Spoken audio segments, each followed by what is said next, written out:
So once again, your table value will give you this area right here. If I change this into a probability or percent, this is 47.72% of the data values. So I can say, theoretically, 47.72% of my data values will lie between the mean and a z-score of 2.00. Whatever gives me that 2.00. Okay, all we're doing today is I'm going to give you the z-values. What we're going to do tomorrow is I'm going to give you a problem, and then you're going to calculate a z-value for a specific value. And then we could say 47% of the data values will be between the mean and this specific value.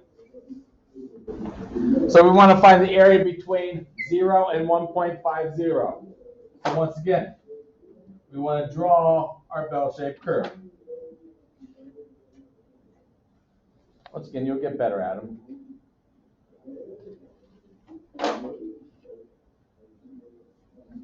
So I draw in my 0. This is my 0 here. It's always at the point. And positive 1.50. So I'm going to come over here. And once again, anatomically, they don't have to be exact. I don't have to count up 1, 2, 3, 4, and get an exact value out here. I just want to symbolize I got 1.50. I'm out here. And I like to give myself enough space in here so I can write a number in. Okay, so we want to calculate the area between 0 and 1.50. So on my table, I can look up 1.50. So I go down to my 1.5, over to my 0, 0.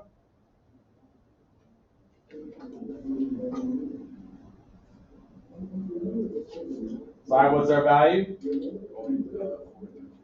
0.4332. So this area here is 0.4332. And once again, whatever gave us a z-score of 1.50, whatever that data value was, between the mean and that value, there's 43% of the data, theoretically. All right, when I go from 0 to a number, those are fairly easy.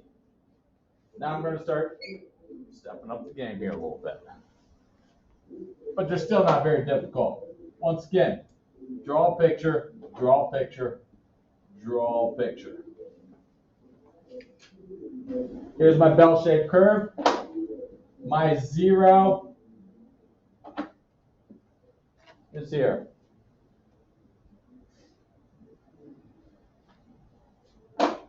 Now, once again, to the left is my negatives, to my right is positives. So I got two values here. I got negative 1, or positive 1.5. So we have a negative 1.00 and a 1.50. Just 0.5. Oh, I'm sorry, 0.5, my bad. 0.50. So my 0.50, we just did these types of problems. I have 0 to 0.50. So I look at my table, 0.50. Show you, what do you get? 0.1915. So I'm going to put that area here, 1915. But the question is, the second one, the negative 1. Well, I look at all my table values here, and I don't see any negative 1. I only see positive values. So how do I deal with negative 1? Just assume it's an absolute value, so it goes back to 1. Okay, so we can go to 1. Now, what's the reason? Rather than just going absolute value, what's the reason why we can do that? What is the one property that we went through that allows us to say, I can just say, let's look at 1. You're exactly correct. Well, what's the property that allows us to say that? Symmetry. Symmetry. We have what is called symmetry. So what you see on one side of the curve, you also see on the other side of the curve. You have to have a mirror image. So if I look at negative 1.0, I can look at positive 1.0, and it's going to be the exact same thing. So I can look up 1.00. Jace, what do you come up with?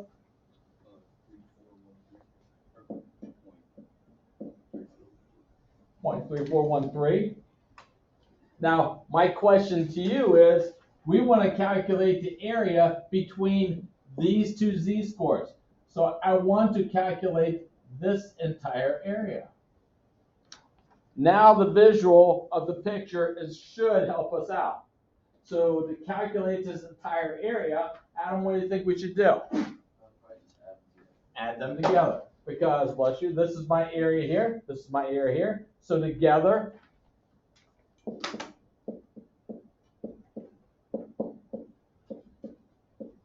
I'm going to add 0.3413 plus 0.1915. Once again, show me this. Show me what you're doing to find the values, because there's going to be times that you're going to add these two. There's going to be times you're going to subtract these two. Sometimes you're going to add or subtract from 0.5. So show me what you're doing here, because if you move this up, at least you showed me this is what I'm doing. You showed me that you had two correct values here. You did this operation incorrectly, but I had the correct values here. I'll give you partial credit. So if I add those two together, Adam, what do you get? 5328. What? 0.5328. 0.5328, which means whatever gave me these z-scores, 53% of the data will lie in between these two z-scores, theoretically. Okay, so we have negative 1.00 and 1.75. Go ahead and do that one. Same idea. Check your answer with somebody around you. Always get your middle in there.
Nick, what's your table value for 1.75?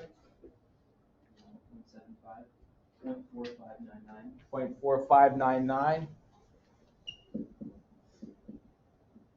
And once again, I'm trying to set you up so you can see an easy visual. I want the area between these two values. Well, my two areas came down to this and this. So what I need to do then is what, Grayson?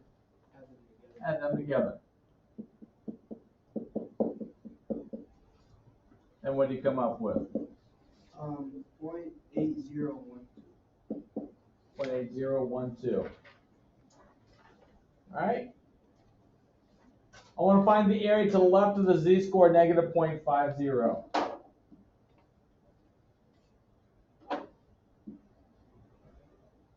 Got my bell-shaped curve. Got my zero value in there. Negative 0.50. I'm to the left.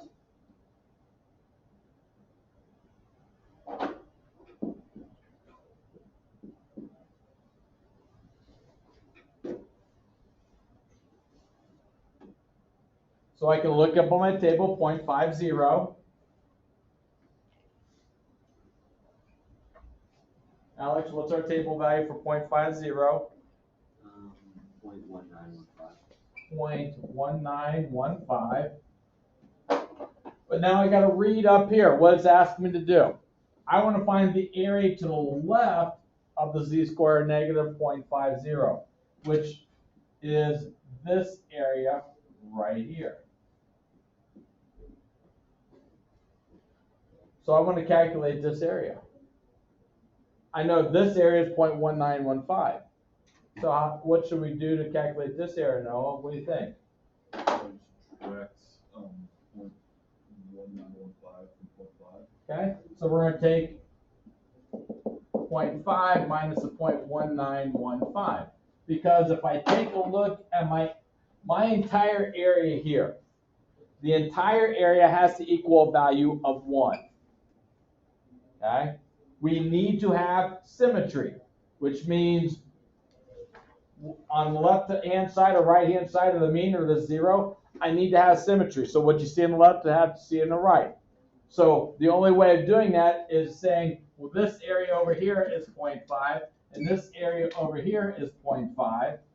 So this entire area over here is 0.5, this entire area is 0.5. So I could take this entire area and subtract this off. So I have 0.5 minus the 0.1915. What do you come up with then, Noah? 0.4085.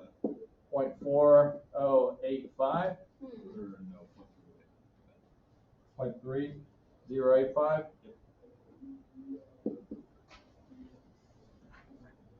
So that give me this area here. Okay, we can use this picture up here to find the area to the right of the z-score. So now I'm just going to go to the right. I have exactly the same picture.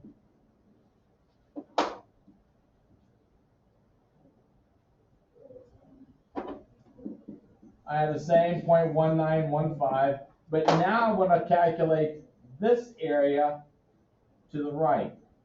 So I want that area. So what should we do to calculate this area? Alex Cross? Add it to 0.5. So we have 0.5 plus a 0.1915.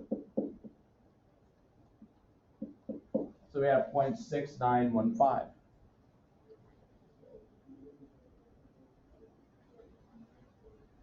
Go ahead and calculate the area to the right of the z-score of 1.23. Check your answer with somebody around you.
Simon, what's our table value for 1.23? 3.907. How about 0.3907? That's 8.9. Yeah. Okay, so this table value is 0.3907. Now I want to calculate this area over here to the right of that. Jason, what do we have to do?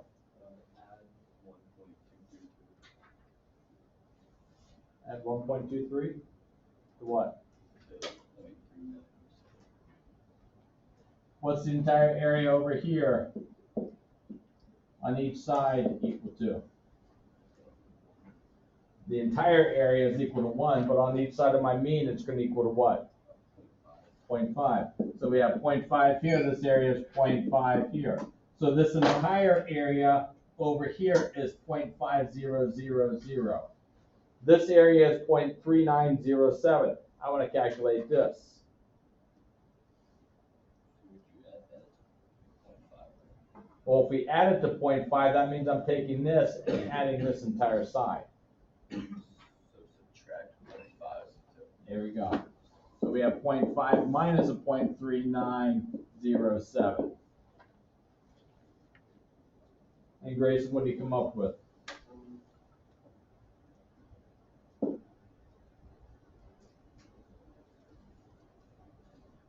0.1093. Okay. Once again, the hope is when you start seeing visuals here, that will help you determine what you have, because sometimes you're gonna have 0.5 minus this, sometimes you're gonna have 0.5 plus this, sometimes you're gonna just add two values together. But you need to show me what you're doing here. So if you made the mistake and said accidentally, I have 0.5 plus this, I can give you some partial credit because you had the correct table value, but you had the incorrect operation. So I would give you some partial credit off of that. Okay, what I want you to do is I want you to turn it back to the worksheet that I gave you. Back side of the worksheet. On the back side of the word, front side is calculating areas, which we just did. Back side, I changed it to a probability problem. But has the problem really changed? No, because area is synonymous with probability. So if we take a look at problem number 14. Problem number 14. I want the probability that our z-score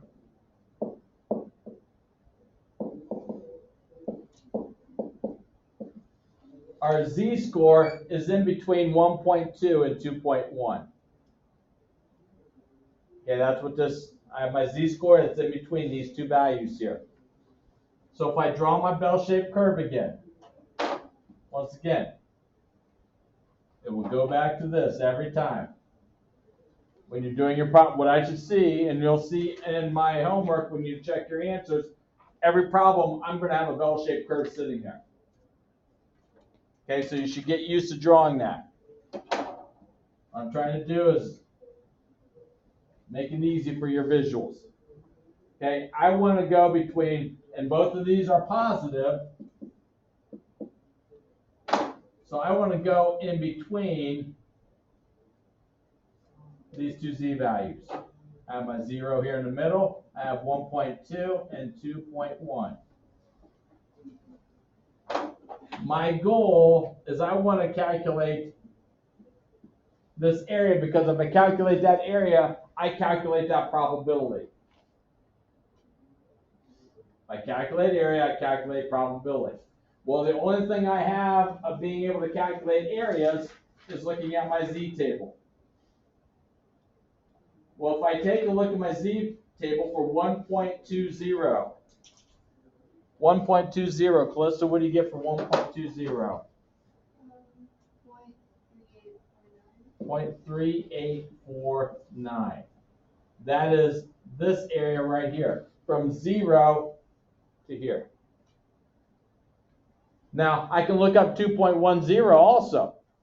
If I look up 2.10, Nick, what do you get?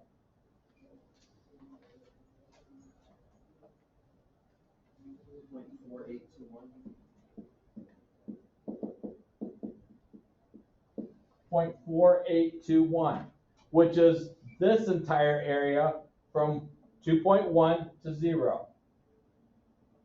So my smaller one is this area right here. That's just this. My bigger one is all this.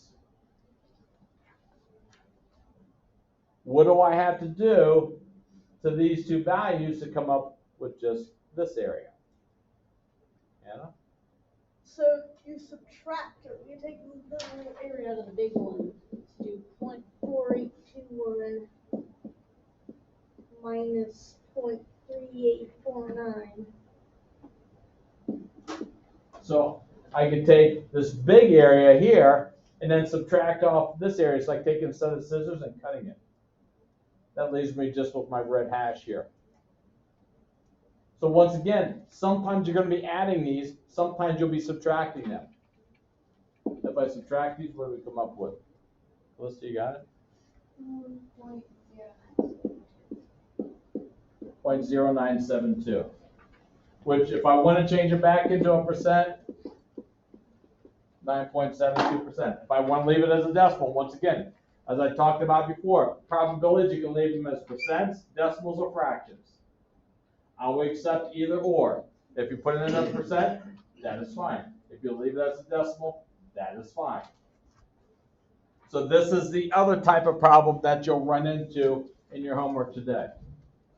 Okay, so you have just table values. Sometimes you'll be adding table values together. Sometimes you'll be subtracting table values together. Sometimes you'll be adding to 0.5. Sometimes you'll be subtracting from 0.5. So there's 5 different scenarios that you're going to come up with. You need to show me this table, and you show me this right here, what mathematical computation you're doing. At that point, use your calculator. That's fine. But show me what you're putting into your calculator, so I can give you at least some partial credit if you accidentally make this addition. All right, questions?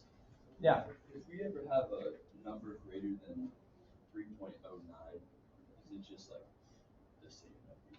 That's 4.999. If you like Says down in subtext. your z value 3.39 or 3.09, you're going to be close to 0.5. Yes, you could take it out a few more decimal places, but it's like that binomial distribution as 0, 0, 0 in the table. Really, it's 0.00005. Yes, so you say there's a chance that's there. Yes, there is still a chance. We don't see it though because it's so small. So yeah, you won't have any values above this. All right. Solutions are provided for you. Please work on this because this is going to be the guide. This is going to be the basis of a lot of things that we do from here on out. You're going to be looking at tables of finding areas and probabilities. Excuse the interruption. Freshmen and sophomores, you'll be completing a character lab survey today during Flex.